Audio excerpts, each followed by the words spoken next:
Welcome to the presentation 7 Types of Guilt. Which one is yours? I'm Ofer Zur, PhD, a licensed psychologist, ethicist, instructor, expert witness, author of several books and hundreds of articles, and most importantly, an anthropologically critical thinker. So let's start with a several definition of guilt. So we all make sure that we are on the same page. Guilt is a moral emotion that occurs when a person believes or realizes, accurately or not, that they have compromised their own standard or conduct or have violated laws or universal moral standards and bear responsibility for that violation. This is what guilt is. Guilt is an emotion of a human being feeling after committing an act or having a thought that negatively impact or reflect on others or the world. It is a psychological response humans have once they have recognized their responsibility for a harmful or problematic occurrence. Guilt is tied to empathy, pushing a person to look beyond themselves and consider how their behavior or even their intent, attitude, or thoughts may impact others or the world. So, the following are my thoughts about 7 types of guilt, some of the ways in which I have experienced each of these 7 types of guilt. And what's interesting about this presentation is that I would like to invite you, the listener, the one that views this presentation, to identify which ones of the 7 types of guilt apply to you. And it's probably more than one. So pay attention, take it personally. So let's start with number one. Number one is the easy one, the easiest one. It's appropriate guilt. This type of guilt is appropriate response or regret for what we have come to understand, acknowledge, or admit that we indeed have done something wrong, unjust, or immoral. Or we feel remorse of what we have not done. This may include appropriate guilt and remorse for hurting children, spouse, animals, anybody innocent, or the environment. This kind of guilt include or associated with reparative guilt that theoretically function to motivate reparative or corrective behavior to make it right, which in turn may prevent repeat unjust actions. Theoretically, it may elevate guilt and prevent depression, anxiety, low self-esteem if we do the reparative action. Reiterative behavior are pro-social action and transgressors directly towards the victims of their own wrongdoing that include making amends, undoing the transgression consequences, like doing things right, confessing, or apologizing. These are kind of all pro-social reparative behavior. In my own life, each one of them I'll have kind of my own personal take on. I regret some of the ways that I endanger others with the way I rode my motorcycle. When I was in the army, I shot a light bulb in a bunker and endangered 3 fellow officers' roommate because the bullet, I did hit the light bulb, but the bullet continued to go back and forth between the cement walls. I feel regret of what I did and didn't do in the war. Sometimes I was insensitive to friends in needs.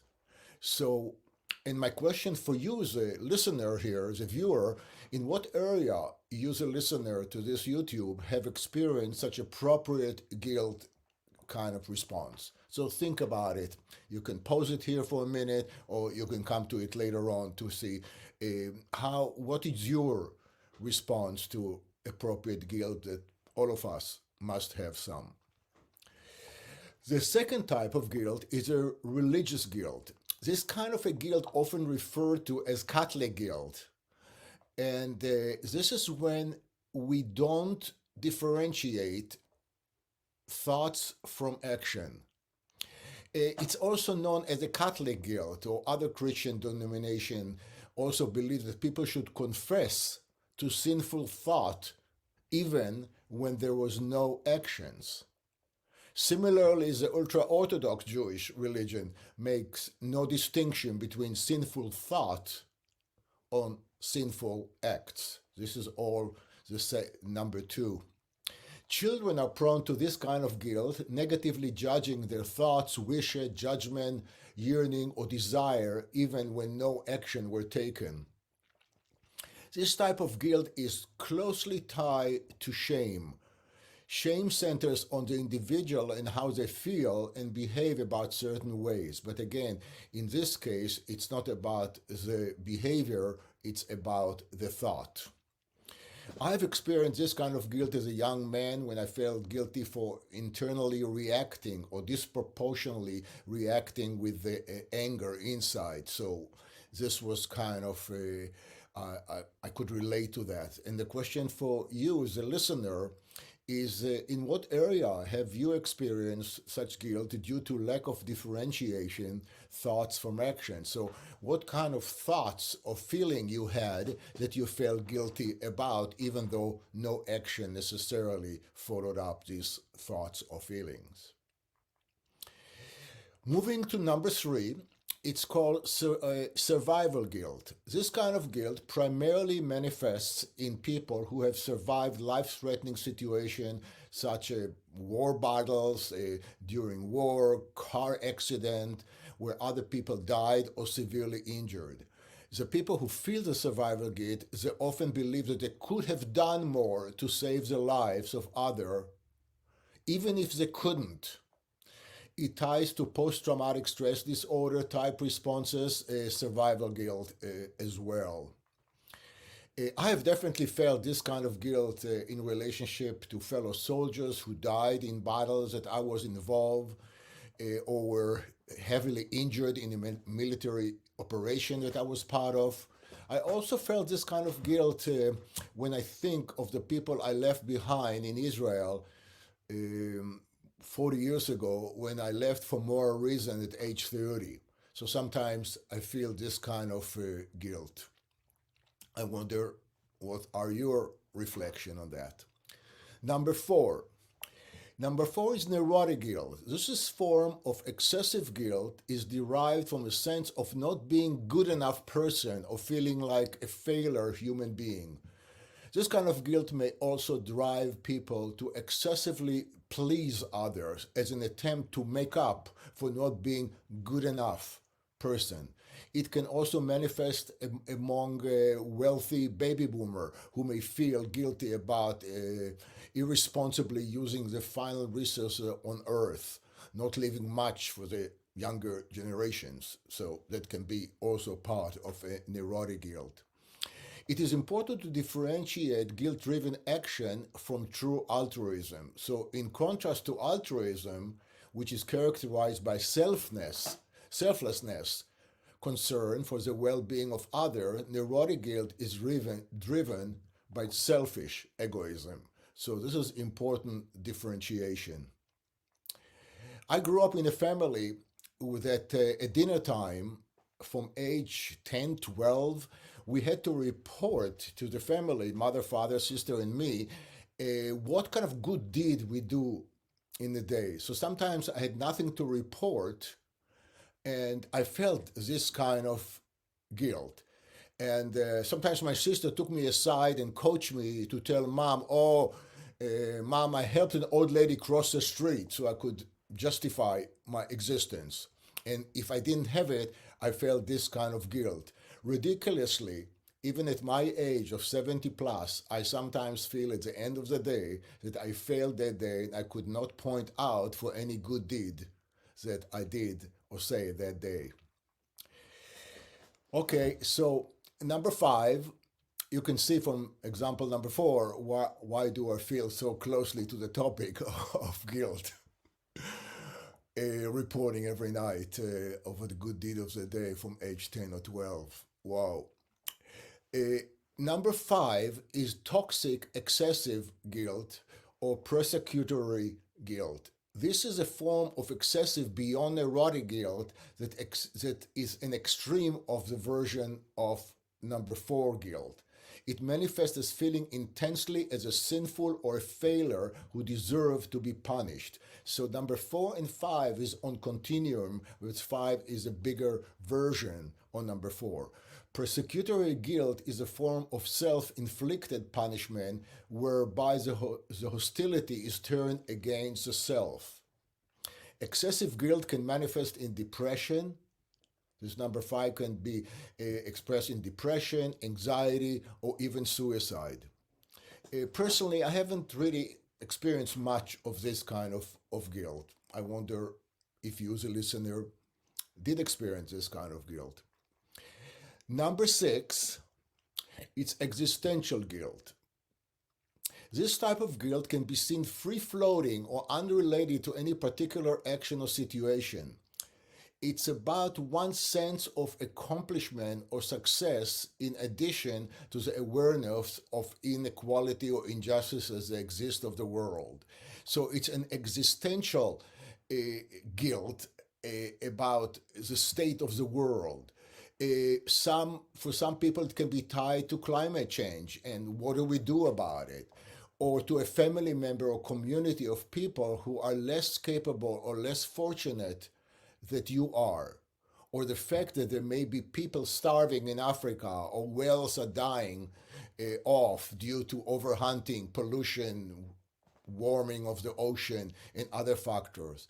So when people ask themselves, am I doing enough to help others or to help the world, they may get into this kind of guilt.